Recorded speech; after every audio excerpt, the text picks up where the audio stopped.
Some luxury cars sold in 2026 will erase more wealth than a bad stock investment. We are not talking about normal depreciation. We are talking about financial collapse measured in tens of thousands of dollars, sometimes in as little as 36 months. Buy one of these vehicles $4,900,000, and before your loan is even halfway paid off, it could be worth barely $25,000. And here is the most dangerous part. Many intelligent, financially successful buyers still believe prestige badges protect them from this outcome. They don't.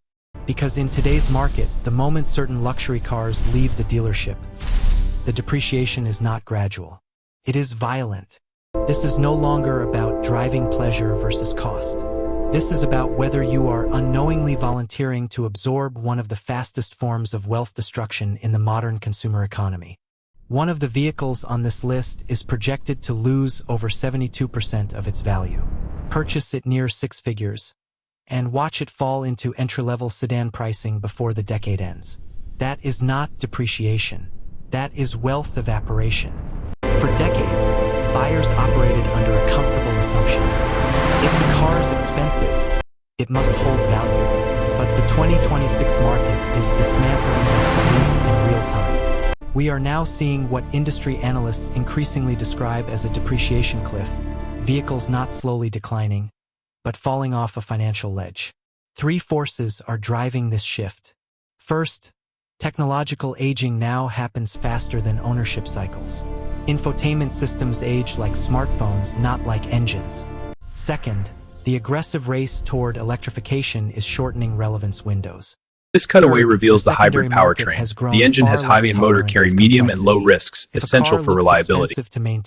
This cutaway reveals the hybrid powertrain. The engine has high and motor carry medium and low risks, essential for reliability. Today, we are breaking down 5 luxury vehicles that data suggests could be financial suicide to purchase new in 2026.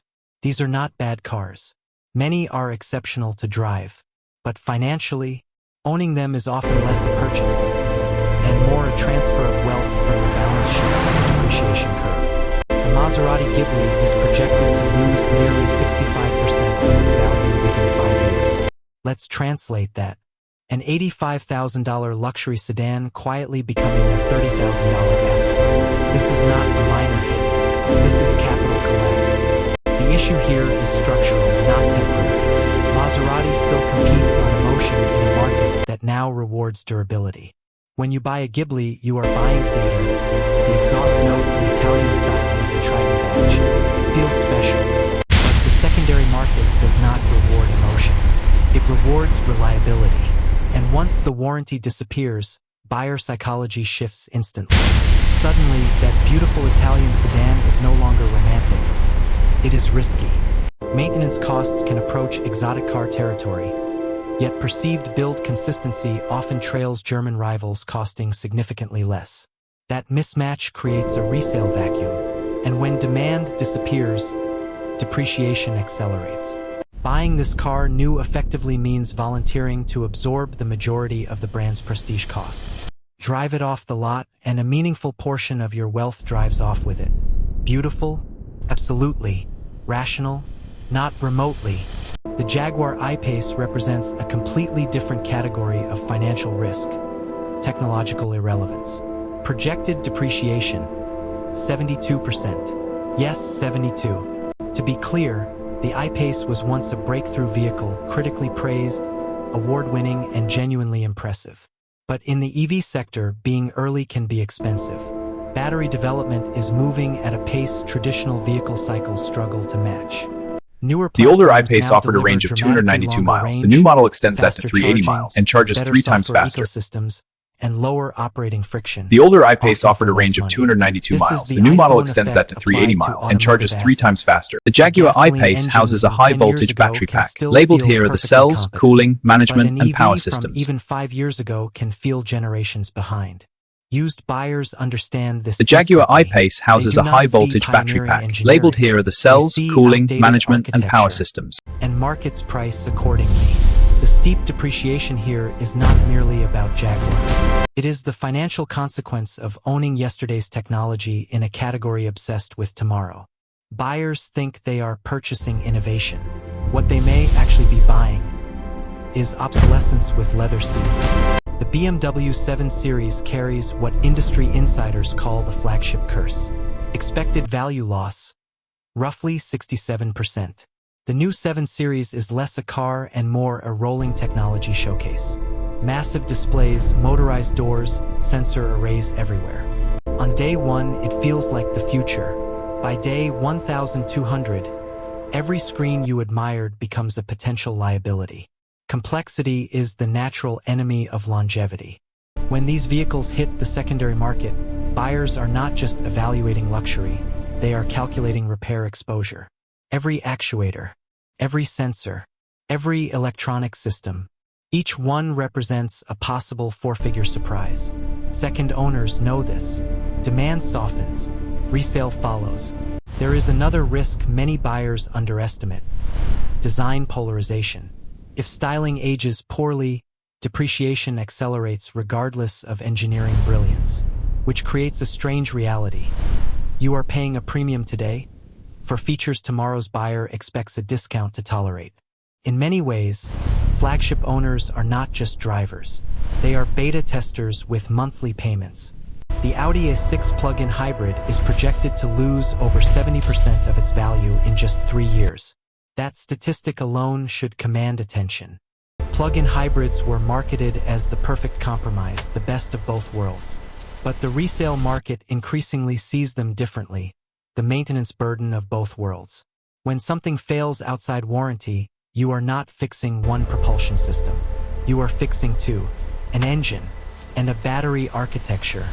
As the industry moves deeper into electrification, the market is splitting cleanly.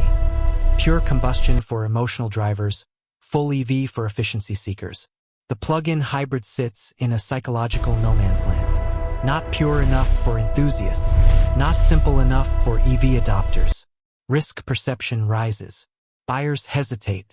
Depreciation responds immediately. The Audi A6 remains refined, comfortable, and technically competent. But competence does not defend residual value, because markets reward confidence, and complexity rarely inspires it.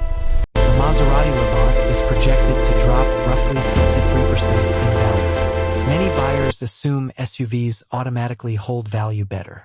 That assumption can be expensive. The Levant competes in perhaps the most unforgiving arena in modern automotive retail, the luxury SUV segment. Now imagine this visual. Park a 3-year-old Levant beside a 3-year-old Porsche Cayenne. One looks seasoned, the other risks looking obsolete. In this category, engineering reputation matters enormously. Over time, aging infotainment, perceived build concerns, and weaker resale confidence become impossible to ignore. Markets are ruthless toward vehicles that feel like fashion statements rather than precision tools. The Levant proves a critical lesson. A popular body style cannot rescue a vehicle from weak long-term trust. SUV demand is strong. Buyer forgiveness is not. The most expensive part of a luxury car is rarely the sticker price. It is the illusion that it will hold its value. Buy emotionally, and you fund the depreciation curve. Buy strategically, and someone else does. Because the real question is not whether these cars are enjoyable. Many absolutely are. The real question is this: are you comfortable sacrificing 60 to 70% of your capital for the experience? In 2026, smart money does not chase badges. It studies depreciation curves, prioritizes engineering over gadgetry, and durability over mythology. If you want to know which vehicles actually survive their first 5 years financially intact, that is a conversation worth having. And if your goal is to navigate this market without unknowingly volunteering for wealth destruction, subscribe. Because every week, we dissect the brutal economic realities shaping the automotive world. The market has no sympathy for emotional buyers.